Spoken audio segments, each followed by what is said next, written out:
and welcome to this edition of FOF Live presented by La Pop. That's LAPOP. You can check them out on Instagram, Twitter, and at their Doral location. And FOF fans, listeners, wherever you're watching this live stream, we have a jam-packed episode for you guys tonight, going over trades, Tampa Bay Rays series, and Miguel Cabrera weekend. Just insane stream for everyone here. It's going to be really great. But first, let me introduce everyone. We have Eli Sussman.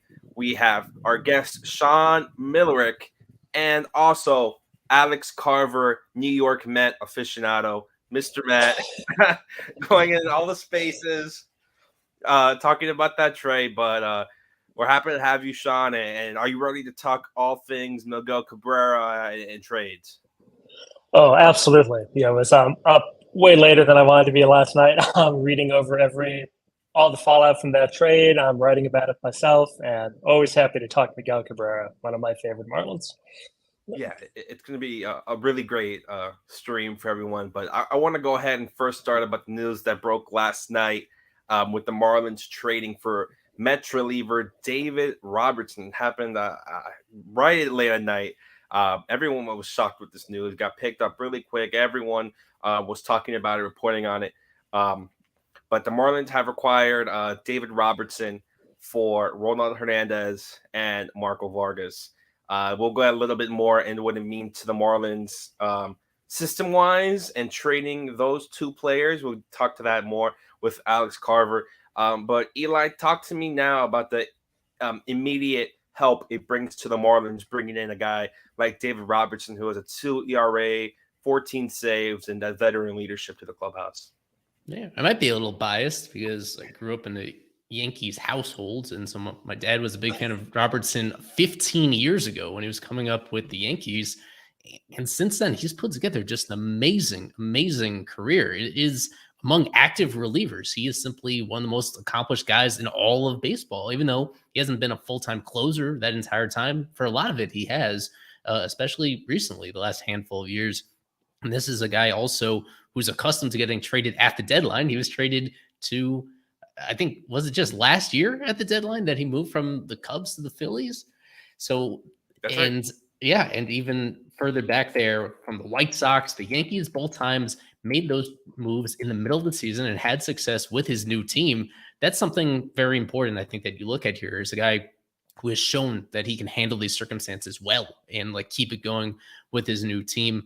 So he has traveled around quite a bit in his career for somebody that just goes out there and produces. He's on a 1-year deal with the Mets. I'm sure he signed with the Mets feeling pretty confident that he would make it through that year on that team. And yet it has been one of the big shocks of the baseball season that the Mets are terrible. They're definitively worse than the Marlins, despite what we thought we knew in early April when the Mets were pretty definitively beating the Marlins head to head. Ever since then, the Marlins have been simply the better team, and they've created enough of a gap, as have plenty of the other teams in the National League, that the Mets are selling, and they're selling especially guys that are on expiring deals.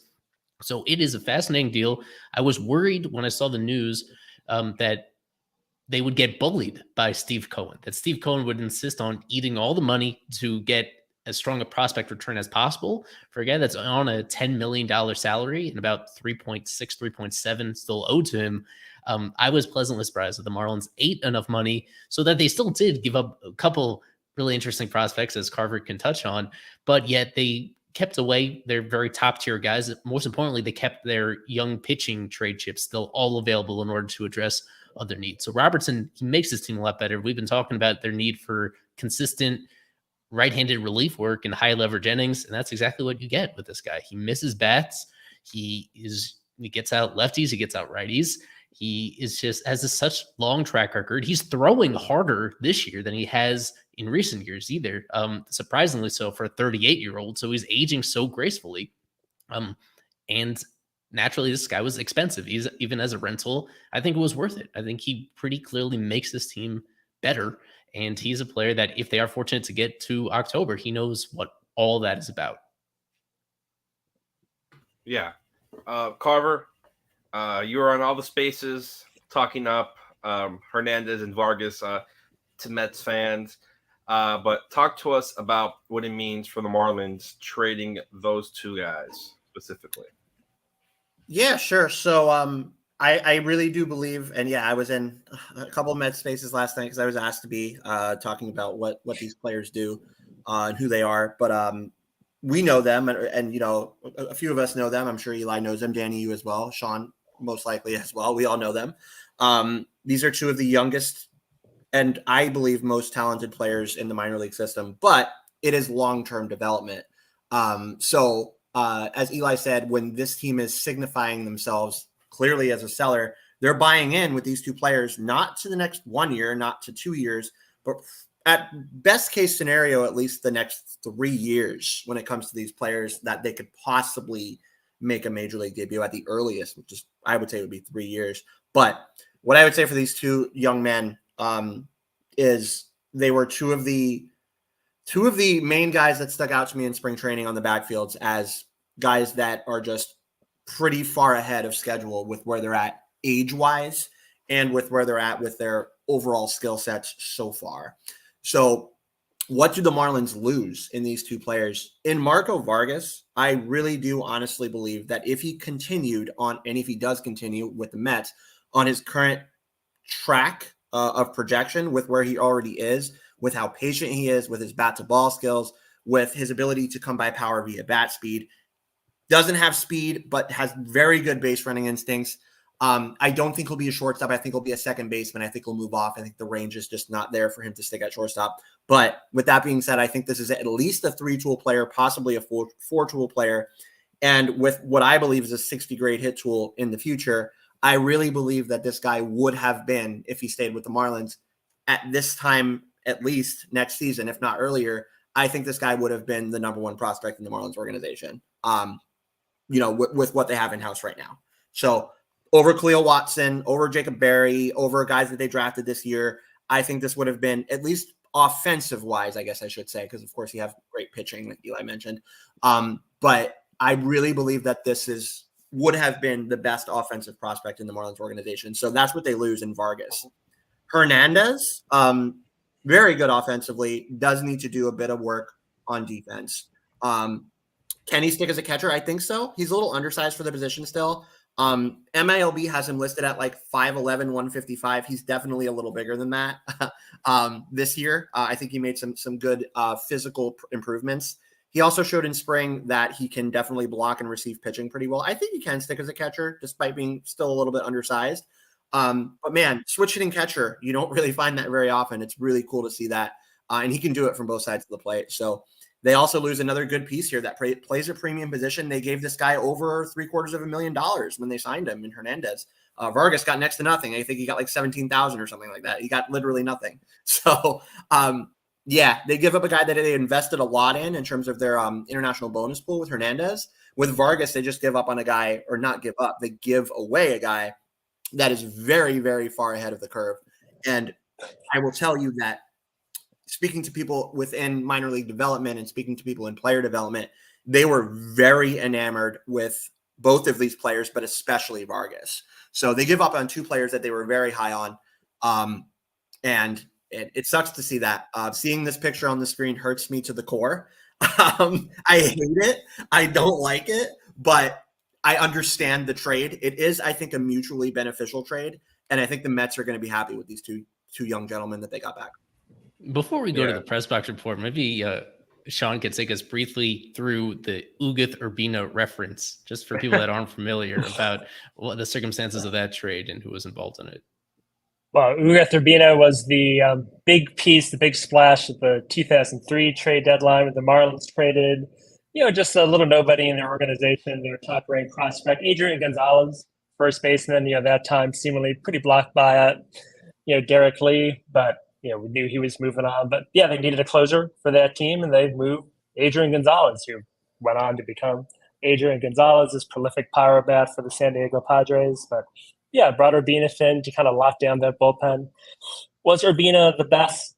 Yeah, at the end of the day, it's one of those sliding doors moments, right? The Marlins won a World Series in 2003. So can you screw with anything that happened during that entire season? No, probably not. Yeah, you look at that as worth the cost. But getting into the advanced stats of it on a game by game basis, or being maybe maybe not the greatest trade in Marlins history, but flags fly forever, and that's the reference there. So hopefully Robertson can provide some of that magic.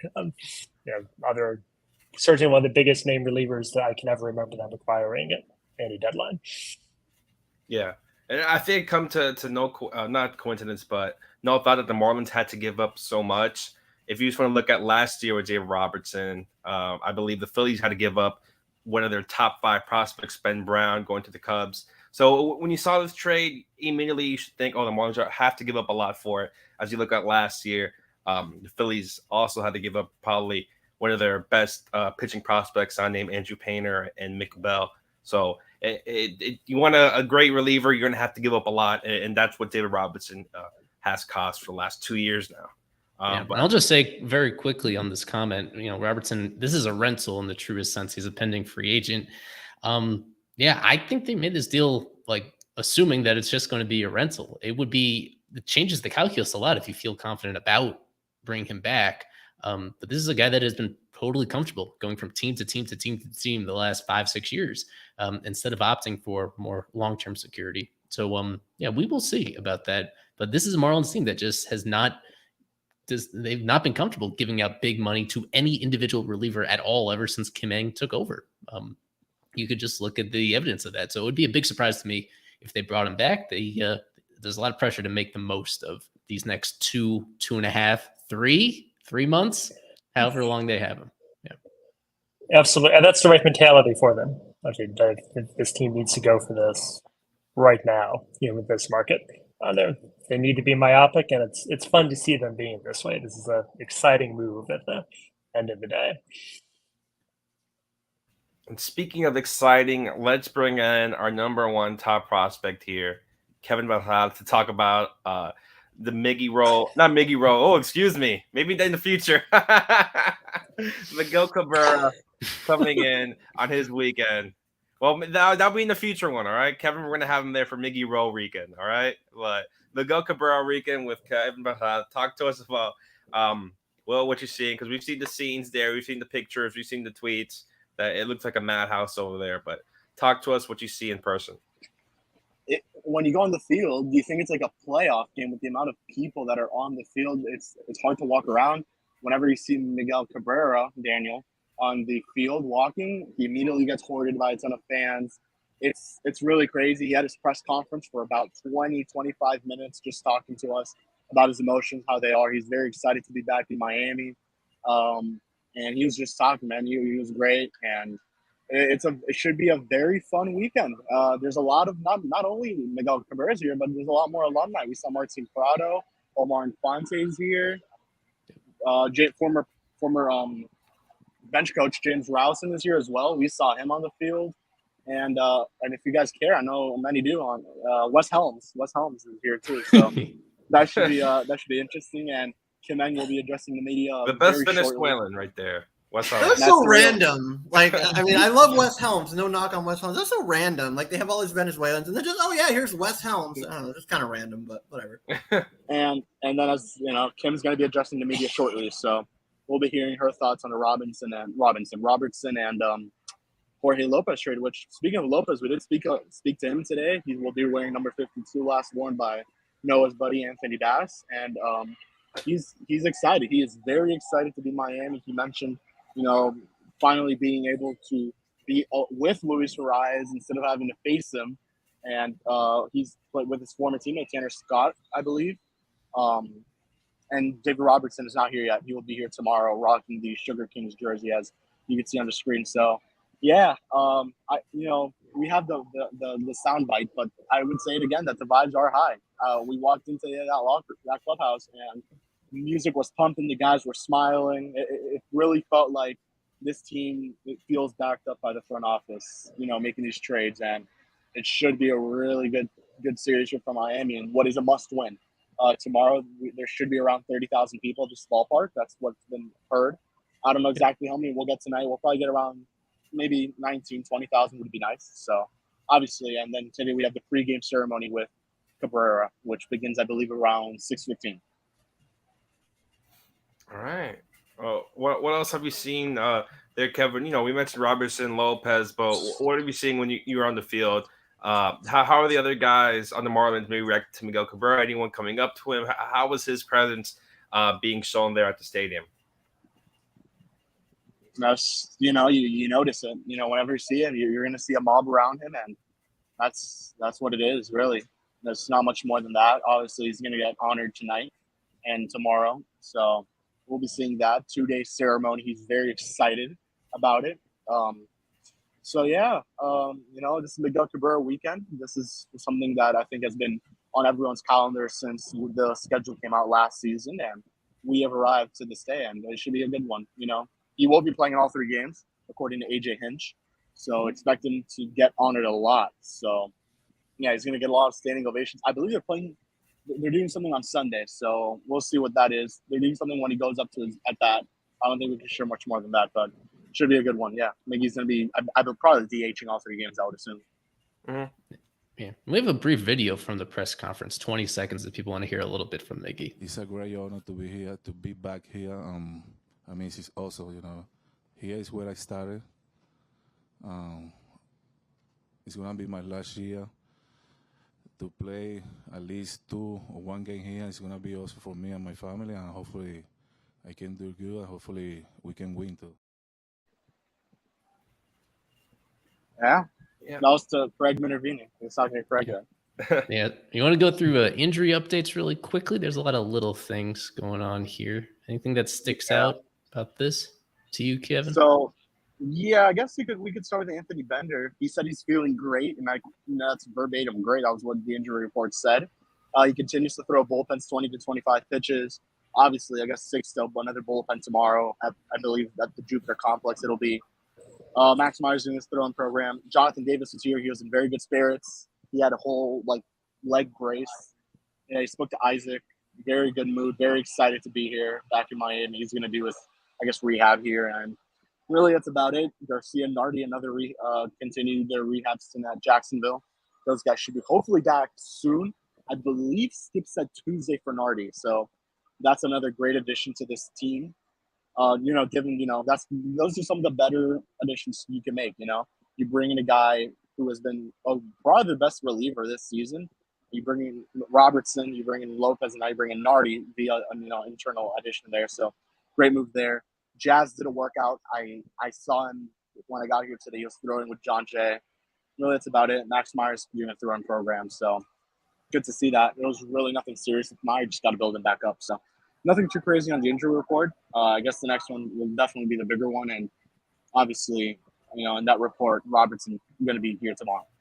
Cavo, did you see at all Miggy interacting with any of his former teammates that are in the house tonight for Flashback Friday?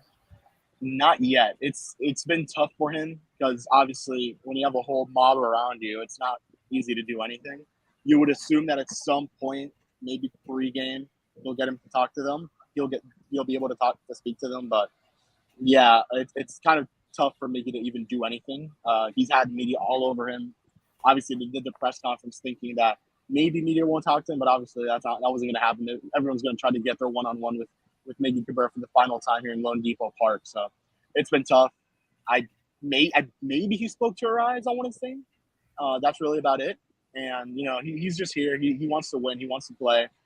So he's excited. He's really excited to be here, and you could obviously see it in just the way he's been here in Miami. And I believe he had a tidbit with Craig Minervini. They were filming something there, so we'll see how that airs on Valley too. So yeah, the vibes are high. I will say it again. The vibes are very high here at Lone Depot Park. It should be a fun weekend. Have you told Michael Lorenzen to start looking at places down here in Miami?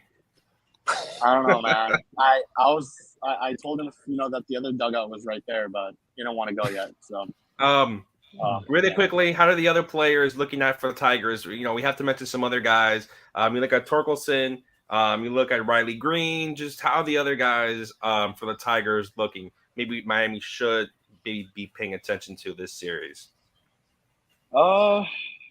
Not really, man. This is not a fun team. I'll tell you that much. They're not that good. They're in a really weak AL division. Lorenzen obviously would be the name to watch just in terms of trades. I mean, hey, you never know. A trade goes down, and we're going to see some action there in that dugout at any time. You never know if Miami makes a trade with Detroit. That could definitely happen. Reliever swaps, another reliever maybe. Hopefully not. You never see if maybe Lorenzen makes his way over here. But aside from that, this Detroit team just not that good this year. Obviously, you have Riley Green, who was one of the top picks. Number 1 overall pick, Spencer Torkelson. Javi Baez, I haven't seen him, so he's here. Aside from that, Andy Ibanez has actually had a pretty solid season for the Tigers since he was called up. So he was raking in AAA, and he's around 7 homers. And if you want a fun stat, Javi Baez is 1 for 17 in his career against Johnny Cueto. So we'll see how that goes tomorrow. Thanks to Isaac. Before you go, Kevin, now that we have you, I wanted to hear a little bit from your time in Tampa. I was there with you, but now we haven't talked about the Rays series, but tell us a little bit about your time in Tampa, what you saw, and maybe talking about a little bit about that series against the Rays. Man, people are going to bash Tropicana Field, but I loved it. It was really nice. I had a great time. The press box is amazing. And look at that. I'm just hearing Zach Campbell is here. I told Isaac about that today. Okay, he's here. No surprise. So, yeah, the Trop is amazing. The press box is really, really cool. It's super, super close to the game action. So we had 2 foul balls coming, one right next to me, and then the other one went at the second row of the press box. So that was really cool. I like how they use the lights there. When you look at the roof, all the animation that you do with that. So it was really cool. The press box is amazing. The experience was great. Highly recommend anyone to go there, before maybe they move or that stadium is no longer a thing. But I would say the Trop is definitely somewhere you would like to go. I was walking with Danny for an inning or two, and the museums were amazing. Just how they honor the team from even back in the Devil Rays days. So yeah, it was a great experience, and highly, highly recommend you guys to go out there if you get the opportunity to. I mean, we'll probably be in the playoffs, so we'll see. And you got to see the George Soriano masterclass in the first game, so that was good too. Yeah, I got to see my boy George. I knew Eli would choose that. Eli's boy. There's the highlight of it. That was Eli. That was a fun interview. He was a great guy. And obviously his hair is blue for autism. I spoke to him a little bit about that and what that means to him. So I highly recommend you Spanish speakers to watch the interview. All right. And Alex, last thing I'll say, we haven't spoken much about the trade, but it really does suck that they traded Marco Vargas and Ronald.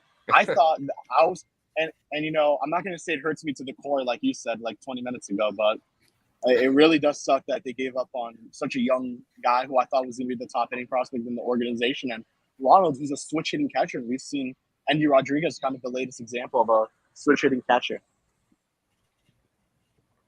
Yeah. So, yeah. Anything else? Yeah, unfortunate but necessary is what I would say, Kev. I agree with you.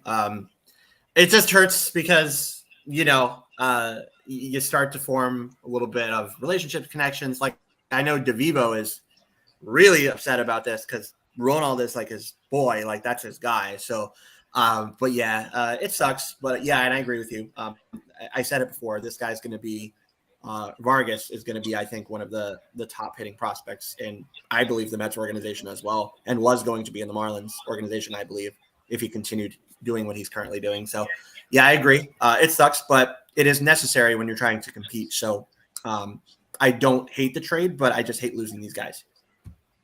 Yeah. I do think it was a little bit of a steep price for those, for a rental, but you got to do what you got to do if you're in it. And Miami obviously thinks that they have a chance to win with this team and go into a deep playoff run, and they're going to do all the power. I think there's more to come to. I think we're going to be revisiting this conversation. Honestly, from what Craig and everybody else that's connected is saying to deadline stuff, I think we're going to be revisiting this conversation, possibly about other prospects. So we'll get used to it. We'll rip the Band-Aid off with this one, and we'll get used to it and move on if it happens again.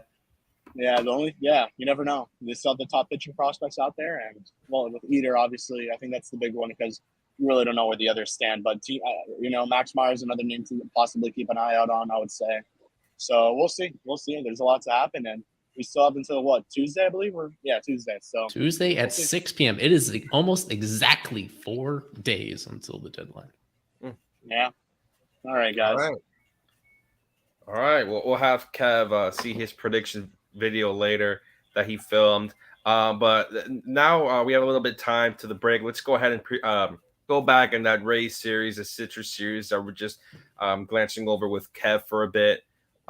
Sean, what did you see from that series from the Marlins? Splitting the series, you look at the games, there are a myriad of both games had the starting pitchers for each team or were the stars of the game. You look at Tyler Glasnow, and you look at Sandy, just really dominated their respective games. So what did you see overall from the Marlins against the Rays?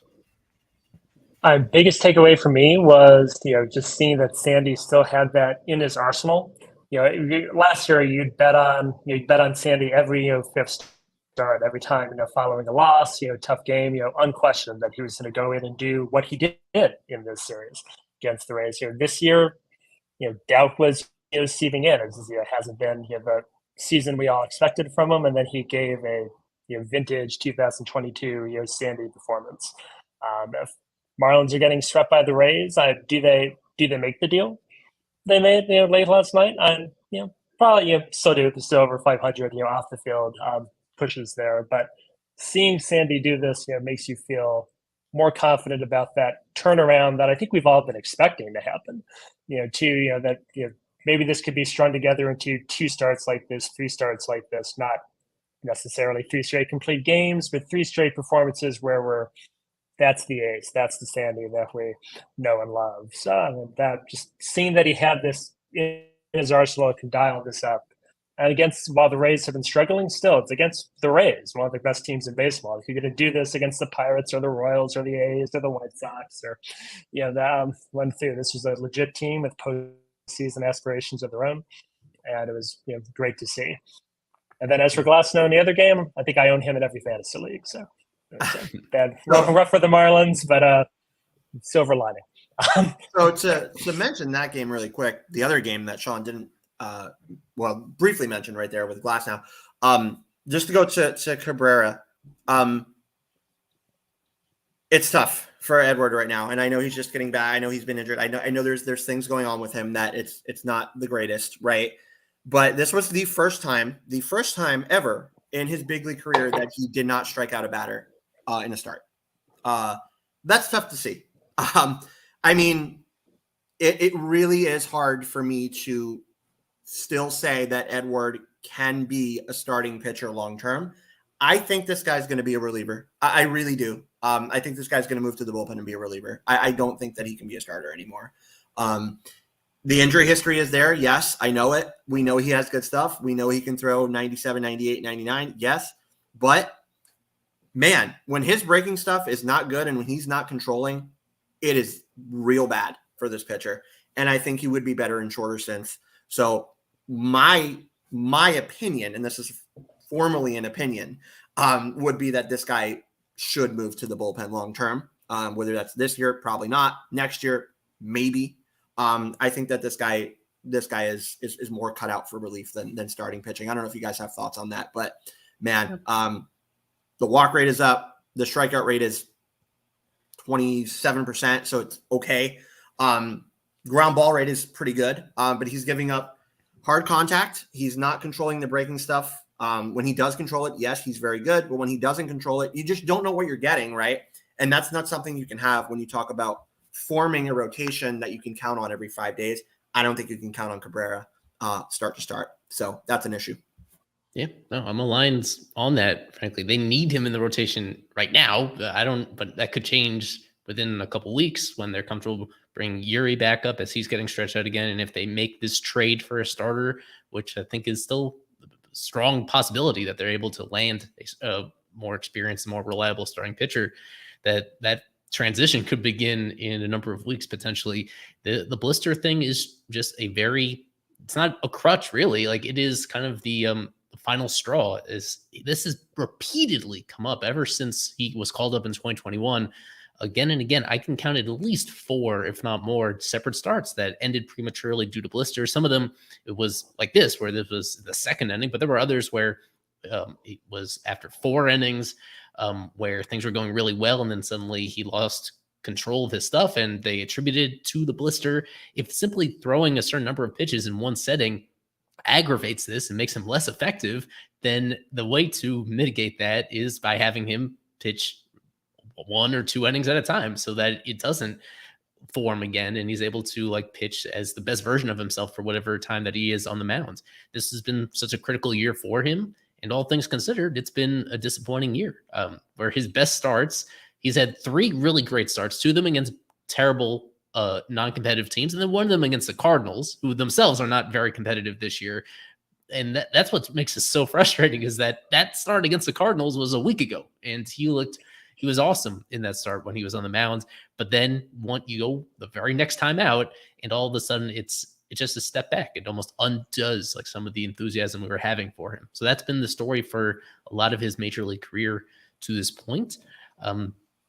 Frustrating just considering how talented he is, how many pitches he has, and how he does for brief periods of time just look amazing. But it's not consistent start to start, and it's just not available enough. Yeah, and just as a last for me on this topic, really quick, Sean, sorry, really quick on this last topic, you mentioned the pitches, Eli. Yes, he does have a lot of pitches. You're right. He's implemented the sinker as of last year, which is a decent pitch for him, but he's completely lost the slider. Like last year, just looking at pitch usage for him, I love pitch usage. I think it's a telltale sign of where a guy is. This guy threw the slider.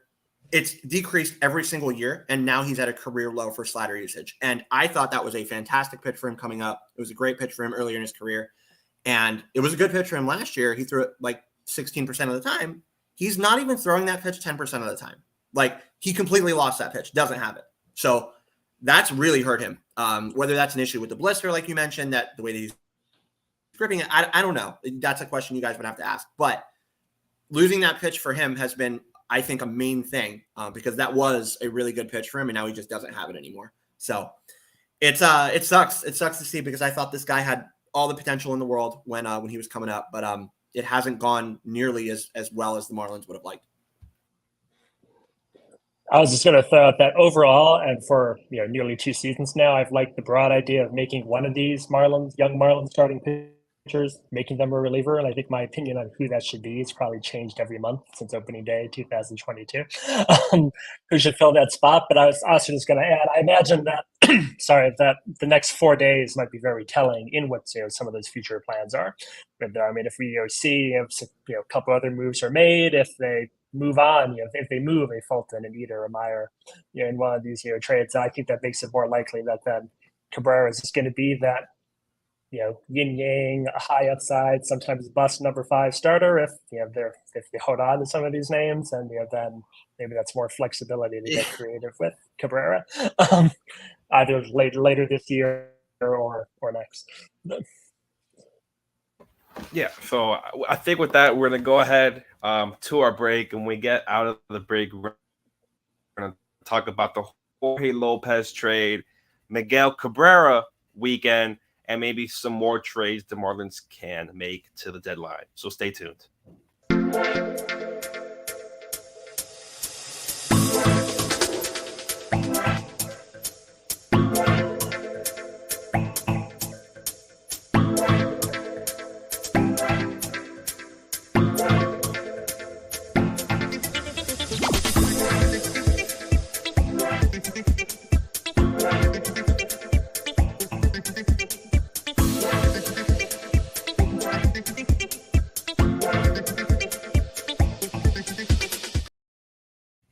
All right, and we are back. So let's go ahead and talk about the trade that happened before David Robertson, the day before with that, and that is the trade of Dylan Floro heading to the Minnesota Twins for Jorge Lopez.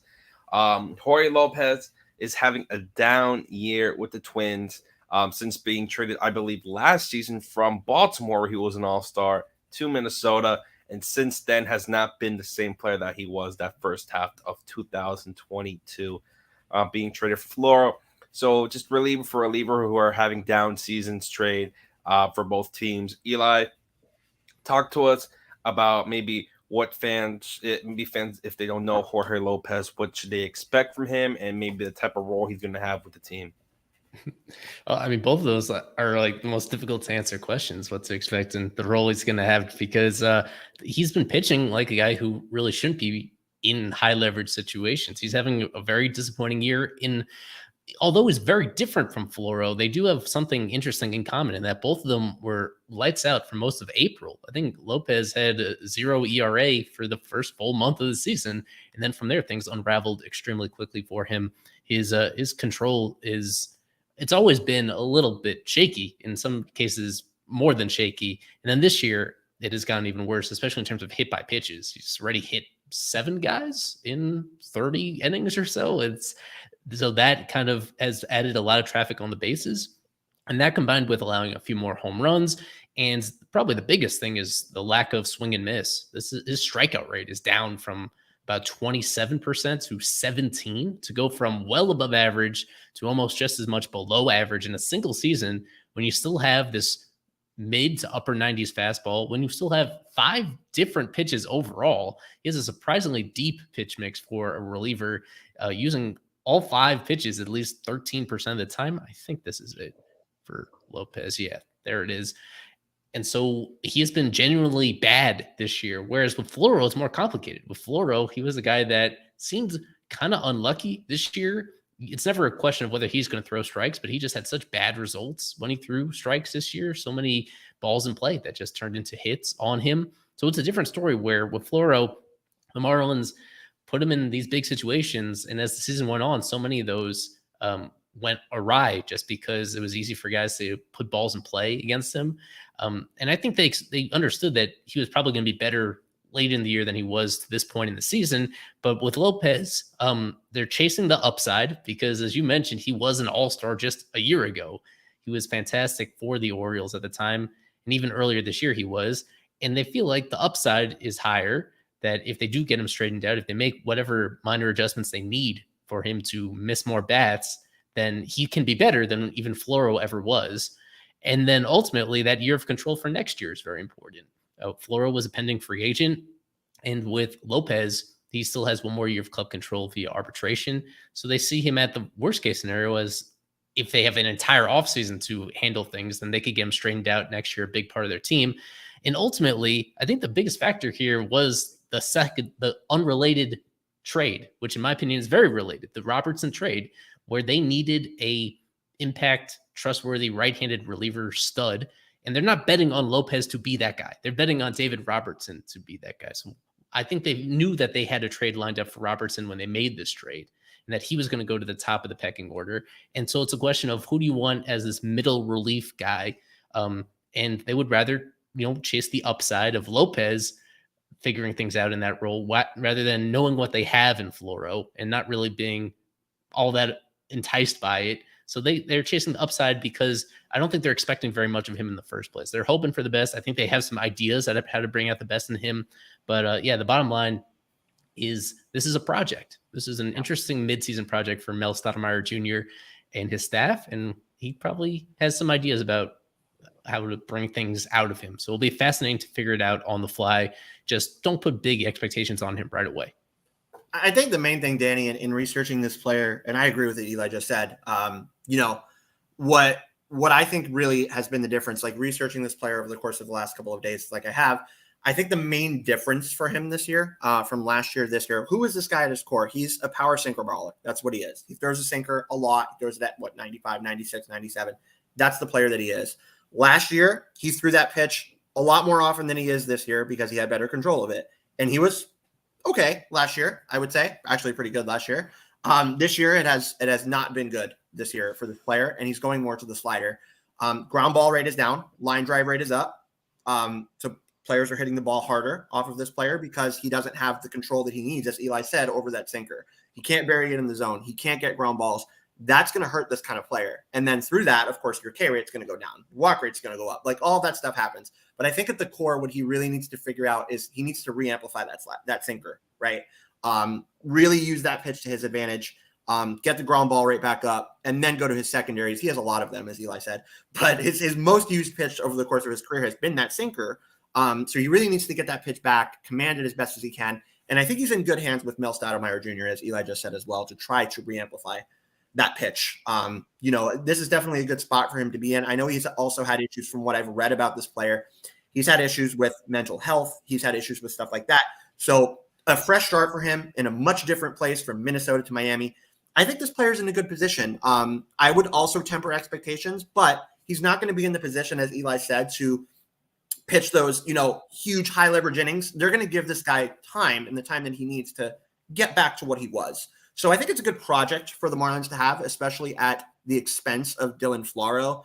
That trade, when it happened, I was okay with it. I didn't like losing, was it Alex Vesia, right? I didn't like losing Alex Vesia, but that's in the past. Floro, I think, did a service here and he did well. But I think that there is room for this guy definitely to rebound, and he's definitely in good hands. But I think that the main thing is going to be regaining full command of that slider and then letting his other pitches tunnel off of that a little bit better, including the slider, which he's gone to a lot more this year. So those are the main things for him. Get back that ground ball rate, and everything else is going to play off of that. So that's the main thing for this player. But man, power sinker baller who throws 97, 98, I'm not mad about it. Yeah. Sean, you have anything on Jorge Lopez and maybe what you want to see from him as he could potentially come out of the bullpen tonight?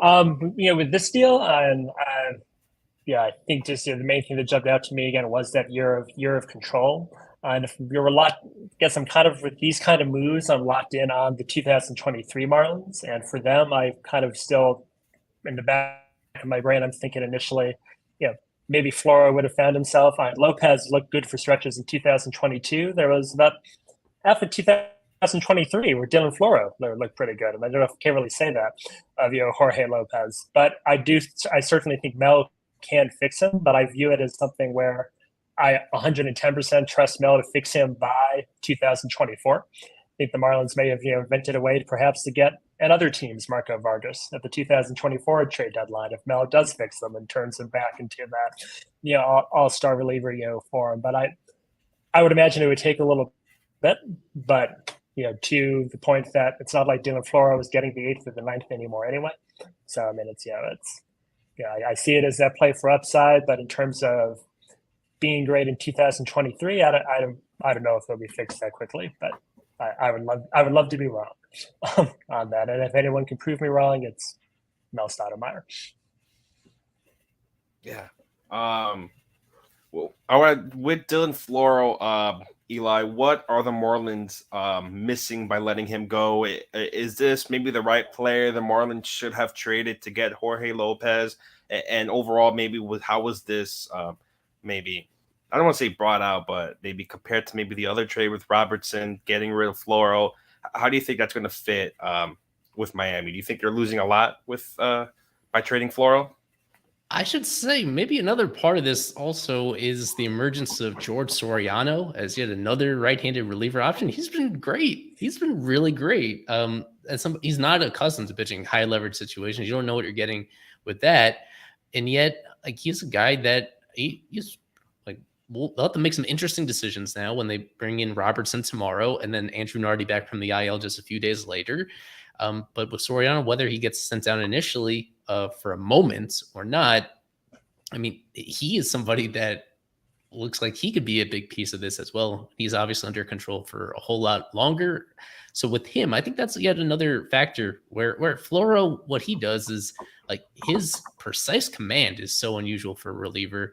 And he's always going to challenge hitters as well. He's never going to totally implode on his own. So that is something that there is value in that, I guess.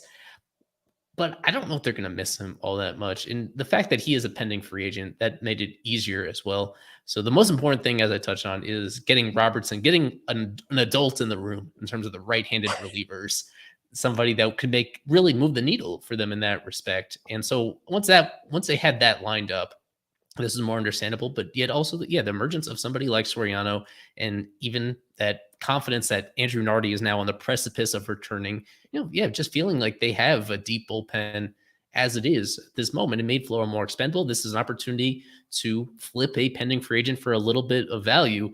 I would speculate that they had other conversations about Floro and other versions of this deal where maybe they got back young talent in return and prospects in return. So I don't know if they sought out to flip him for Lopez. I feel like this is just how it came about. I think they just, once things progressed And all things considered, I think they just wanted to get some value for a pending free agent before he left. And so, yeah, they were able to get that. As Carver touched on, there's the potential for them to now get a lot more value further down the road, whether it's the middle of next season, depending on how things go with Lopez. Like, he's a guy that could very quickly restore a lot of value, and you just never know. Yeah. So the fact that they were able to get anybody that's controllable beyond this year for somebody that wasn't, it's hard to disagree with that. I think it's a very interesting move, as long as they continue to make other moves that more directly improve them for the here and now. So they've one of those down. We anticipated at least one more, hopefully multiple other moves that they can do to address the here and now. But this was a curious move, but I like the upside of it. Yeah. It'd be interesting to know how many times in Major League history the same two teams have traded for different players with the same surname in the same season. But yeah, it's just a question that I had when I saw this trade pop up. But yeah, anyways.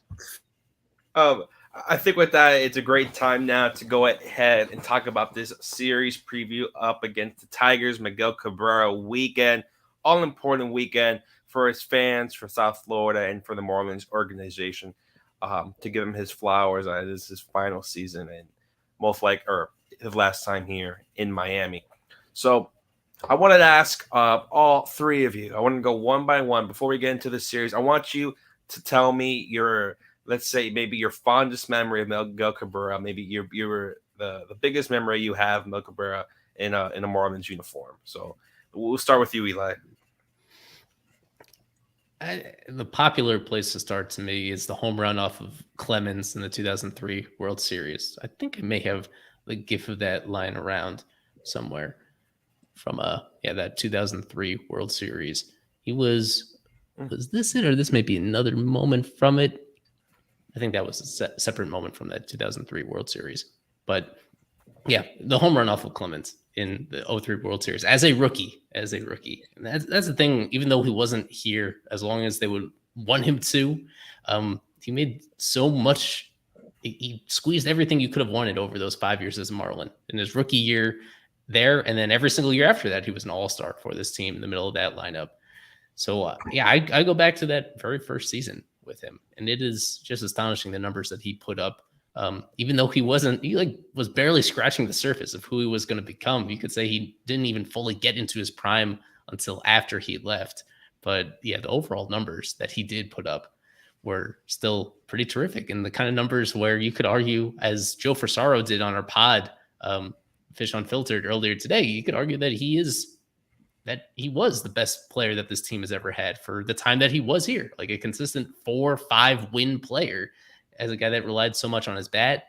The durability was amazing. He never got hurt during his Marlins years in that time period. And that was just one of the other staples that made him a first ballot Hall of Fame caliber player, is his durability, his consistency, how well-rounded he was, and how he stepped up in run production situations. Yeah, the kind of numbers that he put up. This is the kind of player that this Marlins team has barely ever had in their history. There have been other guys that have been close to it, that have had moments and seasons where they were as good or better than Miggy was. But yeah, it all started from that very first season of 2003. Carver, your fondest memory of Miguel Cabrera? Yeah, I mean, the Clemens thing was amazing. Just when he gets brushed back and then he comes back and does what he does, and that is fantastic. And then, like Eli said, just being in the World Series in your first season in Major League Baseball, like that's unprecedented. Like, that is so good. And man, he wasn't afraid of that moment. Like he was ready for it, and he was there for it. What I would say though for me is this was one of the first star players that I ever got to follow as I started watching minor league baseball. So I started watching minor league baseball when I lived in California and no Marlins games were on. And back then, MLB TV, I don't think was even a thing yet. If it was very young in its tenure, and I didn't have money for it because I wasn't working. I was like 14, 15 years old, and I'm checking box scores every night, and I'm looking for the name Miguel Cabrera with the Kane County Cougars and the Jupiter Hammerheads. Like, I'm looking for that name because I know this guy is supposedly going to be the next sure thing in the Marlins organization. And lo and behold, of course, he was. So I think I owe a bit to Miggy for being one of the first main guys that ever really, fully birthed my love for minor league baseball. That's Miguel Cabrera. So little 14, 15-year-old Alex looking at box scores and looking for Miguel Cabrera every night is kind of what started getting me going on fully paying attention to minor league baseball. And I owe Miggy that for sure. But man, this guy's really good. He's going to be a first ballot Hall of Famer. He's one of the best Marlins in history. And it's definitely really, really cool to see him back in Miami for sure. Sean, same question to yours. Maybe best memory of Miggy. Sure. Can't say enough superlatives about him, and his whole career, and also love the Kane County Cougars. Shout out. Currently, I've been traveling the past month. I'm about probably 10 minutes away from Kane County Cougar Stadium at the moment, and plenty of Marlins have gone through there. But for Miggy, Clemens is the big one. I'm always surprised to rewatch that one, and that I always remember it as the next pitch in my head. I think, but it was many pitches, later in the at bat. But I'll go Screwball for mine, and just go if in 2006. It was the coolest, most absurd things I've ever seen on a baseball field. There's just the Baltimore Orioles attempting to intentionally walk Miguel Cabrera, because that's what you do with someone who is already clearly destined for the Hall of Fame, just that a few years into his career. And this just half-ass ball, intentional ball, got too close to the plate, and Miggy lines it into center field for RBI to take the lead in extra innings. And just one of 100 amazing things I've seen him do on a baseball field. But that was probably easily the most outlandish. So I'll go with that. Yeah. Marlins, again, they're going to have a whole ceremony for him today. Probably happening right now. They're going to have a Venezuelan night ceremony tomorrow. With a whole bunch of players coming in, not just Marlins, Venezuelan players from the past, but also legends of the game will also be there. And then we'll see Sunday what they will have. I know Kevin mentioned something. But we've gotten 52 minutes. We have yet to even see the lineups for tonight's game and talk about what to expect pitching-wise. But, again, Marlins putting up almost their usual lineup, just with Yuli Gurriel, and you have John Birdie there. Jesus Sanchez coming back after what it's been, in that Rays series, looked to be injured. He I believe when he came down for a ball, he hurt his chest, and then he I don't know if he had concussion or something in that second game. But Eli, what do you see here from the Marlins? And then going over to the Tigers, there's a good amount of red over there also. I was hoping that this would be the one series where the Marlins outread the opponent, but that's not the case. Even though the Tigers are slightly below them in runs scored per game, these are two of the least productive offenses in baseball this year. I think the Marlins are 27th in runs per game. Tigers are 28th out of 30 teams. So I noticed that Segura is all the way down at the 8th spot, and this is only the third time all year that he's batted that low in the lineup, 8th or 9th. So that's a little notable. And then Sanchez in center field is notable. He's only done that a handful of times this year. Dane Myers, I think Kevin or Isaac reported that he is working on something in his swing today. So this is like a preparation day off for him before putting him back in the lineup. I will be curious to see how much longer Dane is on the roster. I think Sanchez, my guess is that he's going to get several more starts in center field until Jazz returns potentially by this time a week from now. Yeah, other than that, pretty much business as usual with this team. And I noted on Twitter that Luis Arraez, in his career against the Tigers, he has not been very productive. So I wonder if that's because they have him figured out or because he's just due to break out against them. He's played a lot against this team, of course, because he was in the AL Central his whole career prior to this year with the Twins. And a lot of those matchups, he still is well below league average OPS-wise. He's hitting below 300 in many career matchups against the Tigers. So that's one thing notable about here. However, fortunately in this series, no Michael Lorenzen. And just in general, this is probably the weakest cluster of the Tigers rotation that he'll get to tee off against. Yeah. And looking at the Tigers, they do have some names. I think probably Marlins or should be that again. Yeah, Riley Green, I know Kevin mentioned. Riley Green also having a really great year. I believe he's hitting over 300 this season, I believe, right now. Having a great year there. You look at maybe some other guy, obviously Miguel Cabrera. Andy Ibanez is having a good year. Then you have Spencer Torkelson, number 1 pick overall a few years ago, and is trying to come in to his own. Alex, looking at this lineup, what do you like, or just how do you assess this Tigers lineup, especially when you look at the back-to-back of Javi Baez and Miguel Cabrera? Yeah, it's funny that they have their young guys hitting over these established veterans for sure. But those are the guys that they want to look at. And this is a team that's building for the long-term future, as we said before. Riley and Spencer, absolute studs. Torkelson, I think, has been very, very good this year, as you can see on the screen. Green as well, having a pretty good year as well here. I think still in rookie tenure as well. So these guys both really, really good. Or I'm sorry, not rookie tenure. Of course, they're still rookies, but just out of prospect tenure is what I mean to say, because these guys were prospects not too long ago. So, I mean, it's cool to see the younger talent playing up in the lineup to get them as many looks as they can possibly get. I like that for a team like this. I definitely think it's a team that needs to get as many eyes and as many looks at their young talent as humanly possible. And that's kind of what you see with them prioritizing that. And then you see Javi and Miggy down there. So you kind of got a mix of both, right? So, no, it's a fun lineup. It's a fun team. It sucks that Miggy's going out on what's going to be probably a losing effort here for the Tigers. But this is definitely an interesting team. But I see what they're doing. I understand it. It makes sense. But yeah, it's always fun for me to watch young players, like I said, just out of prospect eligibility, just out of prospect tenure in their first seasons. It's definitely cool. So this is definitely a cool lineup to me. I'm gonna have fun watching it. And we'll see how the Marlins stack up. But yeah, definitely two much different teams right now is what I would say, on two different ends of a major league season. Yeah. And the Marlins, pitching wise, they won't have to face Eduardo Rodriguez. They won't have to face Michael Lorenzen. So looking at it, the Marlins should be in favor of maybe even potentially sweeping them. But Sean, I wanted to ask you, just what are your thoughts maybe pitching wise for the Marlins this series? Braxton Garrett, Johnny Cueto, and Sunday, I believe, is Jesus Luzardo. So how do you think about that 3 stretch rotation right there against the Tigers?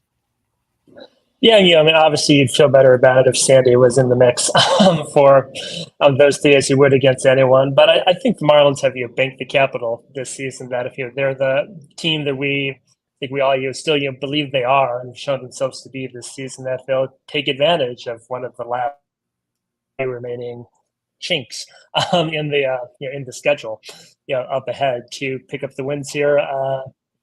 That middle spot with Cueto, that's the that's the question mark. Was that we'll see what the outlier was.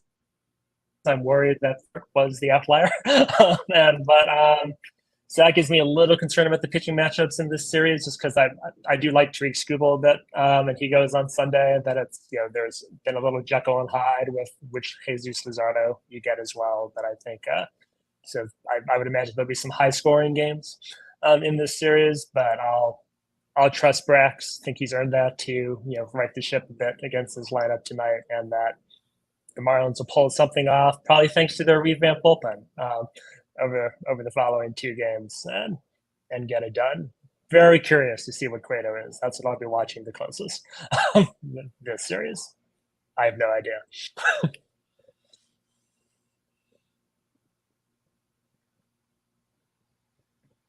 There it is. Oh, excuse me. The game about to be on the way, 6:30.